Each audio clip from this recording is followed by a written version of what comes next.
pada dasarnya nggak beda dengan kasus AG David kan, nggak beda. Cuma pertanyaannya adalah apakah bapaknya juga nanti di proses pidana selain kode etik, karena membiarkan itu termasuk juga dugaan tindak pidana, gitu loh. Jadi apakah itu kita belum tahu, tapi yang jelas bahwa itu udah kena banget, gitu. Ya. Jadi, apa lagi?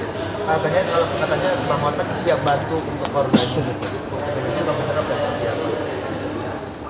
Hotman 911 selalu siap untuk kasus-kasus yang bersifat nasional, viral dan menyangkut hak asasi manusia. Hotman 911 banyak benar kasus datang, tapi banyak kita tolak karena bersifat private bisnis gitu loh. Misalnya masalah tanah, masalah pribadi yang tidak bersifat hak asasi manusia, itu banyak benar saya tolak. Tapi kalau kasus seperti ini, anytime kalau diperlukan kita siap. Memang sudah banyak benar, setiap ada kasus begitu secara kasus pasti netizen akan forward ke saya, dan kalau datanya lengkap biasanya saya viralkan. Tapi tetap kita biasanya selalu menunggu dihubungi oleh keluarganya. Tapi kan ini kan sudah jadi atensi, saya kira sudah tidak terlalu urgen lagi pengacara karena sudah menjadi isu nasional. Yakinlah dengan viralnya kasus itu, maka itu sudah lebih hebat dari bantuan pengacara.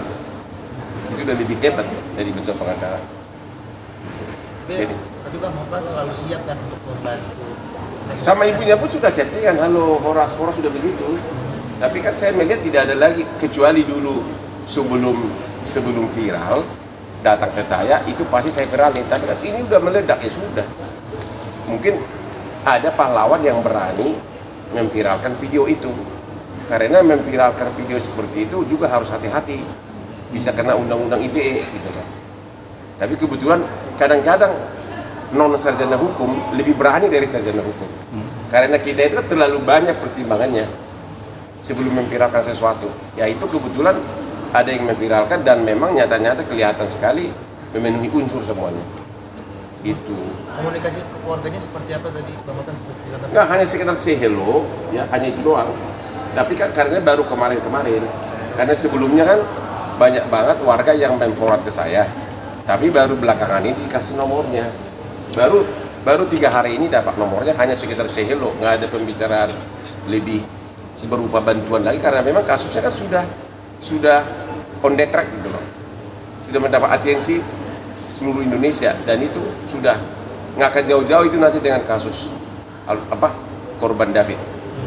Ya. Tapi apakah kalau tadi kan menunggu kan, kalau Bang Hotman bilangnya kita hanya menunggu, tapi ada rencana kayak menawarkan nggak sih Bang Hotman? Kita pada dasarnya nggak pernah menawarkan, ya. Walaupun ini gratis, tapi kalau memang dibutuhkan anytime, ya kita siap. Apalagi kasus yang nasional seperti ini, itulah selama ini 911 gitu. Ya. Bang, melihat korban sendiri seperti apa sih Bang? Kalau dari sudut pandang praktis hukum? Itu kan hanya perselisihan anak muda biasa yang bisa terjadi bagi semua orang, bagi keluarga kita. Salahnya adalah kenapa terlihat di video itu sudah begitu dianiaya kok bapaknya berdiri saja. Harusnya bapaknya punya insting bahwa itu bukan hanya membahayakan anaknya, tapi juga membahayakan dianya. Ya, apalagi dia kan sebagai aparat, itu kesalahan bapaknya, terlalu egonya terlalu tinggi. Apalagi ada yang memvideoin. Kalau soal perselisihan itu mungkin masih biasa, tapi dianiaya begitu di hadapan orang tua itu fatal sekali, apalagi dia adalah aparat polisi.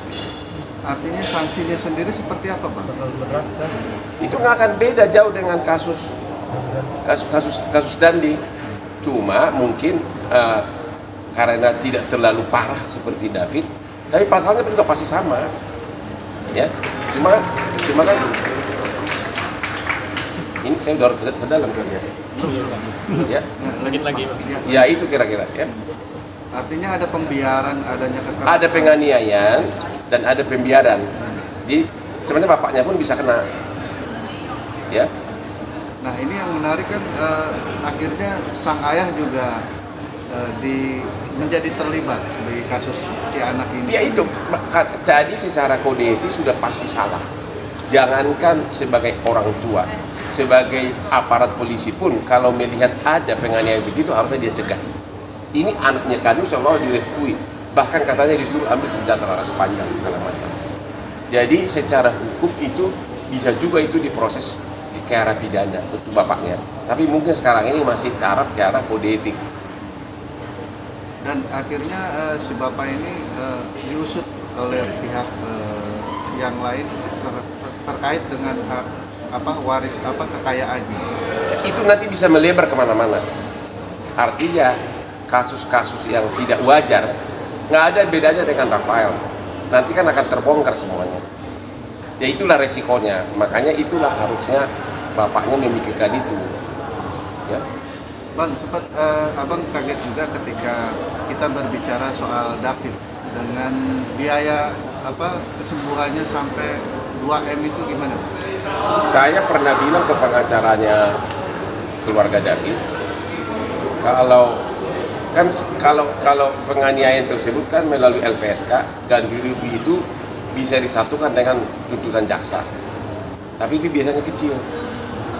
Tadi saya bilang mendingan gugat ganti rugi, gugat seluruh yang terlibat dan orang tuanya. Itu saran saya waktu itu sama pengacara. Tapi biasanya kalau ganti rugi disatukan dengan tuntutan pidana seperti itu, biasanya ganti ruginya nggak begitu besar. Makanya saya bilang gugat ganti rugi perdata, perbuatan melawan hukum, gugat material dan imaterial, begitu.